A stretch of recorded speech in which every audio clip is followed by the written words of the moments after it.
Deputados, estarei na condição de relator do processo do projeto de terceirização 4330, que o tema terceirização ele traz para um debate político uma profunda controvérsia de partes conflitantes que disputam interesses naturais dentro da nossa sociedade e que, portanto, têm visões diametralmente opostas sobre o alcance e a extensão do que deve ser a terceirização no Brasil.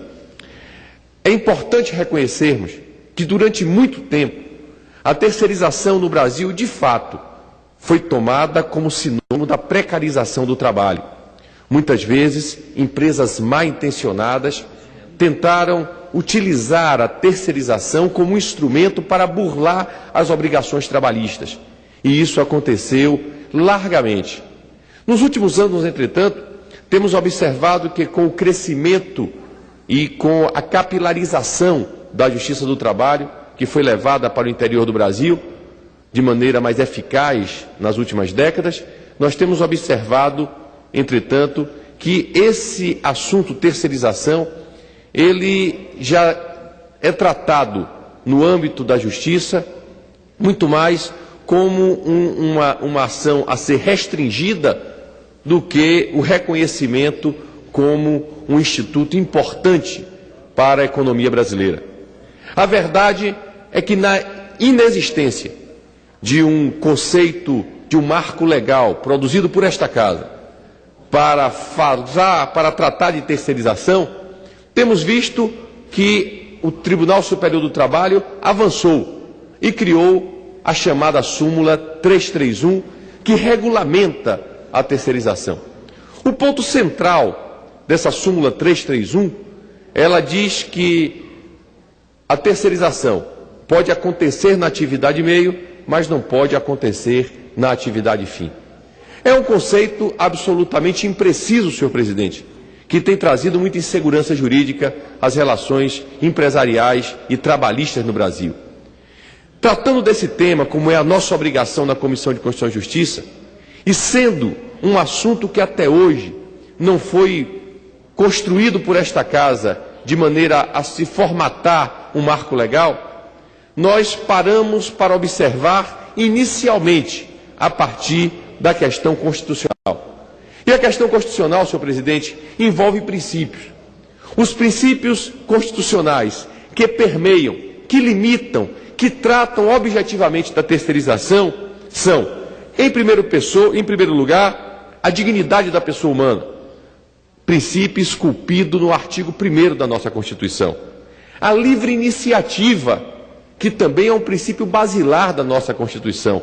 A livre iniciativa trata do direito de cada cidadão brasileiro de empreender, de criar pela sua própria vontade aqueles meios capazes de desenvolver uma atividade econômica produtiva.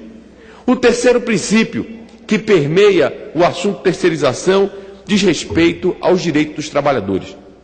Será o nosso parecer, o substitutivo que apresentaremos na Comissão de Constituição e Justiça, a tentativa de unificar esses direitos, de cuidar para que a dignidade da pessoa humana, a livre iniciativa, o direito dos trabalhadores sejam preservados de maneira harmônica, mas que possa, sobretudo, contribuir para a melhoria de vida dos trabalhadores, para melhorar a economia brasileira. O fato, senhor presidente, é que existem alguns que entendem que a terceirização ela é um mal em si próprio. Nós não comungamos dessa ideia.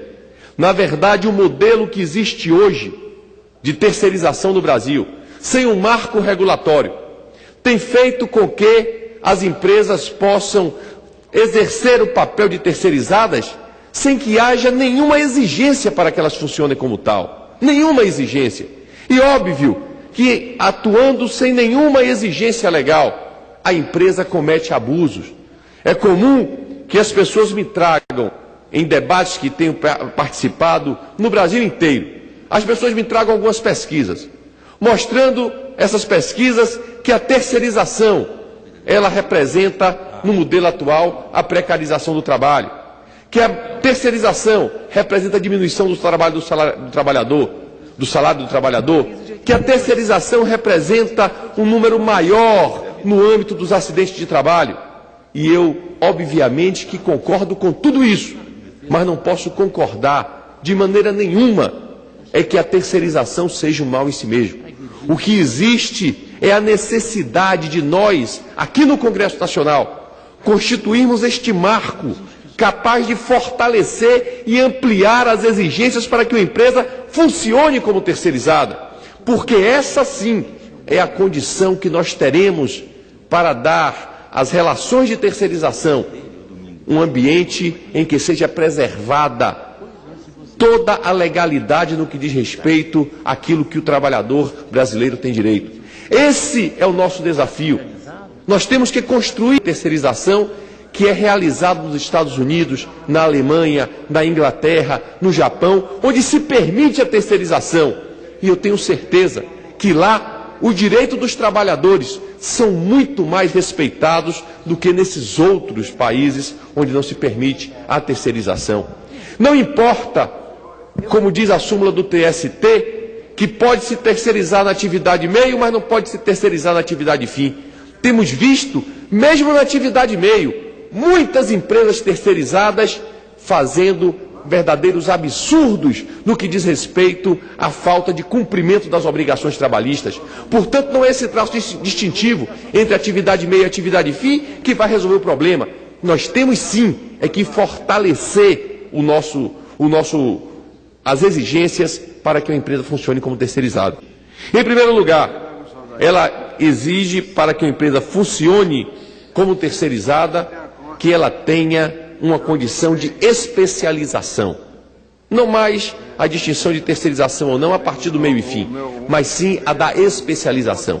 Uma empresa, para funcionar como especializada, ela tem que ser uma empresa especializada naquilo que ela faz, para que não aconteça este evento que nós vemos comumente da empresa genérica, a empresa que é mera intermediadora de mão de obra, que quer, de uma vez só, prestar todo tipo de serviço, e nesse generalismo não traz nenhuma contribuição de know-how, de expertise, de conhecimento para a cadeia produtiva nacional. Esse tipo de empresa deseja exclusivamente abocanhar um pedaço do salário do trabalhador, funcionando como intermediário entre a empresa tomadora de serviço e uma terceira e o próprio trabalhador.